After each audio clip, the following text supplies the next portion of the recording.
Hey everyone, and welcome back for another deep dive. Today we'll be jumping into some really thought-provoking stuff from Michel Foucault. Yeah, his work is always, A little bit mind-bending. yeah, exactly. You always feel like you're looking at the world in a whole new way after reading Foucault. Right. And the section we'll be focusing on today is from his book, The History of Sexuality, specifically Part 5, Right of Death and Empower Over Life. It's all about how the dynamics of power have transformed throughout history. It's really fascinating stuff. Okay, so just to set the stage for our listeners, what is this idea of a right of death that Foucault talks about? What are we even talking about here? Well, Foucault argues that in the past, like way, way back, power was often demonstrated through a ruler's right to literally decide who lived and died. Oh, wow. So, like, Well, executions. Yeah, exactly. Think of a king who could order someone's death just because they felt like it. Or Foucault uses the example of ancient Rome, you Yes. know? He talks about patria potestas, which was the absolute power a Roman father had over his family. And that included the right to decide if his children lived or died. Whoa. That's intense. So in this way of thinking, control over life and death was the ultimate display of power. Right. It was about maintaining order and control. It was about showing everyone who was in charge. But we don't see that kind of direct power over life and death as much anymore, right? Right. Like, we don't have public executions in most parts of the world anymore. You're right. Things definitely started to shift over time. Foucault talks about how this right to kill transitioned into what he calls right to take life or let live. So it's not just about outright execution anymore, right? It's more about controlling the circumstances in which people live or die. You got it. Instead of just killing someone, power now focuses on managing the conditions that shape people's lives. So like instead of a king just ending your life, they might control your access to food or health care, things like that. Exactly. It's about shaping the environment to influence people's choices and behaviors. That brings us to one of Foucault's most famous concepts, biopower. Right. And this is where things get really interesting because it starts to feel a lot more relevant to our lives today. Okay, so in a nutshell, what is biopower? Biopower is this new form of power that focuses on managing and optimizing life at the population level. It's about controlling things like birth rates, public health, the spread of diseases, even things like urban planning. Wow, so it's like thinking of society as this big living organism that needs to be managed and controlled. Exactly. And it's everywhere. Think about public health campaigns that encourage us to eat healthier or get vaccinated. Those are examples of biopower at work. So it's not necessarily bad, right? I mean, promoting public health sounds like a good thing. Oh, it can definitely be beneficial, but it's important to be aware of the power dynamics involved. To realize that even seemingly helpful initiatives can be a way of controlling people. Exactly. It's about understanding how power operates in subtle ways, shaping our choices and behaviors without us even realizing it. And that's just the tip of the iceberg. Okay, so we've got this basic idea of biopower. But Foucault actually breaks it down even further, right? He talks about these two sides of biopower, anatomopolitics and biopolitics. Yeah, he does. And those are some dense terms, so let's unpack them. Yeah, let's do that. Let's start with anatomopolitics. What is that all about? Anatomopolitics is focused on the individual body. It's about disciplining and regulating our bodies to be productive and to conform to the demands of society. Okay, give me an example. Help me picture this. Okay, imagine a factory worker on an assembly line, right? Their movements are carefully controlled and regulated. Right, they have to do the same task over and over again. Exactly. And their body is disciplined to fit the demands of the factory system. It's about creating a workforce that's efficient and obedient. Whoa, okay, I see what you mean. So it's like molding people to fit specific roles. Yeah. But how does that actually happen? Like, what are the tools of anatomopolitics? There are so many. Think about things like school uniforms, strict schedules, the way we're taught to sit upright at our desks, even the way we're trained to move our bodies in certain spaces. Okay, so it's not just about physical force or punishment. It's about all these little rules and norms that shape our behavior. Exactly. And often it's presented as being for our own good, right? Like wearing a uniform makes us look more professional or whatever. Yeah. Or sitting up straight is good for our posture, but it's also a way of disciplining our bodies, making us more docile and controlled. Wow, okay. So that's anatomopolitics, shaping the individual body. What about biopolitics? Didn't you say that was the other side of this biopower thing? Right, and biopolitics is about managing populations. So instead of focusing on individual bodies, it zooms out and looks at the big picture. So like things like government policies that try to influence population growth or control the spread of disease. Exactly. Think about things like public health initiatives, vaccination programs, even things like census data and demographics. It's like looking at society as a whole and trying to manage it for optimal performance. You got it. And it's important to see how these two sides of biopower and anamopolitics and biopolitics work together. Okay, yeah, help me see the connection there. One focuses on the individual body, the other on the population. But they both aim to control and manage life itself. So we've gone from kings with absolute power over life and death to this much more subtle system of control that operates on both the individual and the population level. That's right. And it doesn't stop there. Foucault goes on to talk about how this control over life is increasingly focused on our sexuality. Okay, now that's getting really interesting. Tell me more about that. What does sex have to do with power?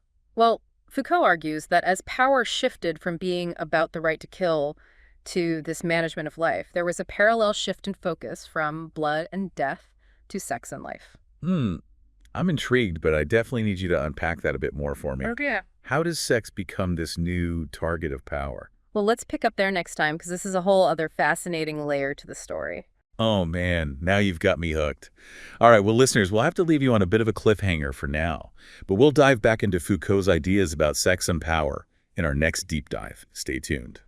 So we were talking about this shift in focus from blood and death to sex and life. Yeah, you really had me on the edge of my seat there. Well, Foucault argues that this shift really started to take shape in the 18th and 19th centuries. Okay, so what was happening during that time period that made sex such a central focus of power? It was a time of huge social and political upheaval. You have the rise of modern nation states, the Industrial Revolution, all these massive changes happening. And those changes influenced how power operated. Exactly. The old ways of exerting power through brute force and public displays of violence weren't as effective anymore.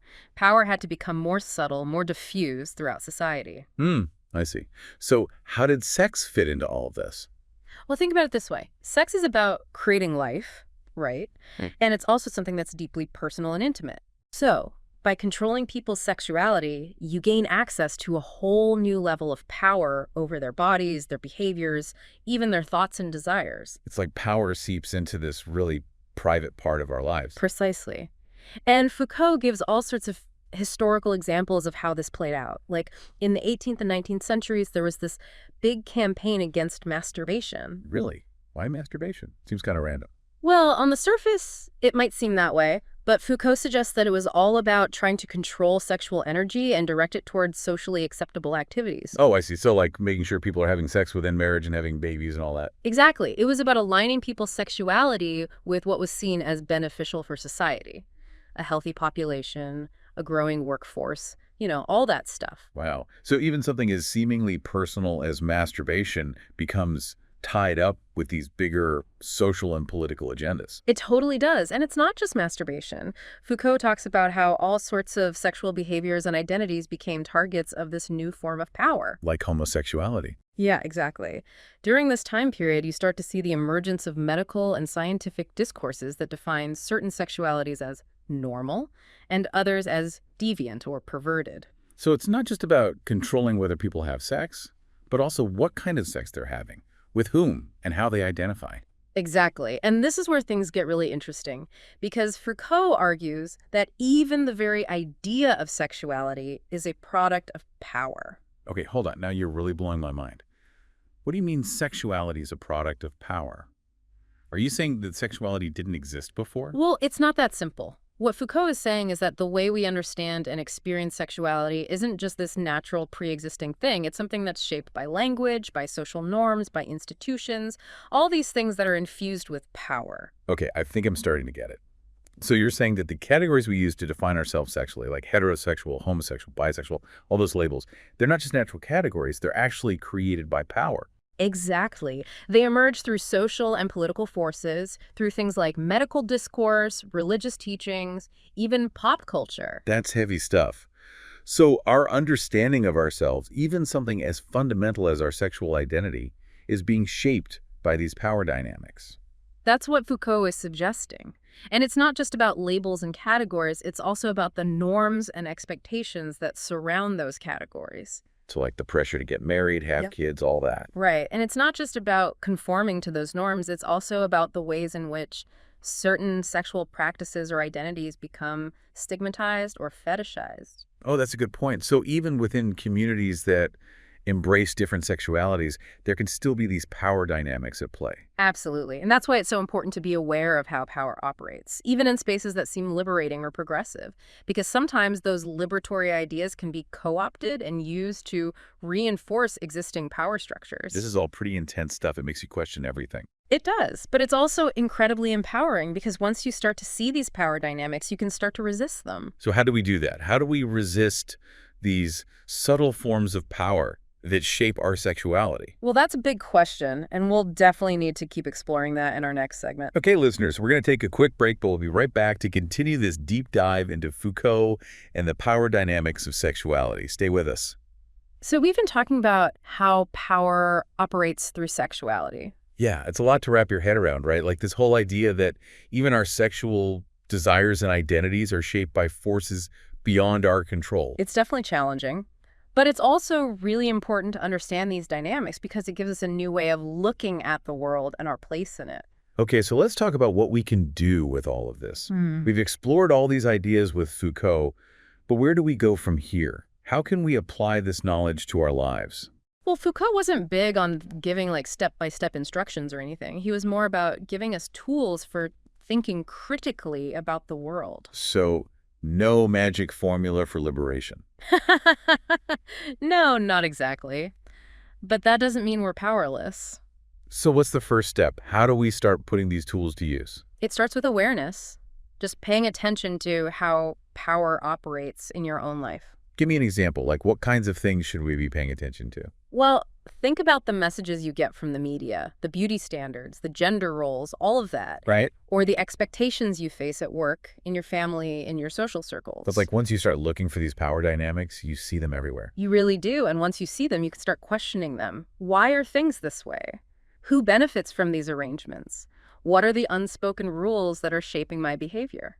So it's about becoming more aware of how we're being influenced and then asking ourselves if we want to go along with it. Exactly. It's about recognizing that we have choices. We don't have to just passively accept the way things are. That's empowering. But I imagine it can also be kind of overwhelming. Once you start seeing these power dynamics everywhere, it's like, where do you even begin to resist? That's true. It can feel like a lot. But even small acts of resistance can make a difference. Like what? What are some examples of small acts of resistance? Well, it could be something as simple as challenging a stereotype you hear in a conversation, or choosing not to buy into a certain beauty standard, or speaking up when you see someone being treated unfairly. It's about making conscious choices and refusing to conform to norms that we don't agree with. Exactly. And remember, power is relational. It depends on our participation. So the more we resist these subtle forms of control, the less power they have over us. It's like we're collectively creating the world we live in, even through these seemingly small choices. That's a great way to put it. Wow. This has been an incredible deep dive. We've covered so much ground, from ancient Rome to modern-day biopolitics to the power dynamics of sexuality. It's a lot to process. It really is. But hopefully it's left you with some new insights and a sense of empowerment. Absolutely, and a whole lot to think about. So listeners, as you go about your day, pay attention to those subtle ways that power shows up in your life. Question the messages you receive, challenge the norms that don't serve you, and never underestimate your ability to resist and create change. Couldn't have said it better myself. Thanks for joining us on this deep dive, everyone. Until next time.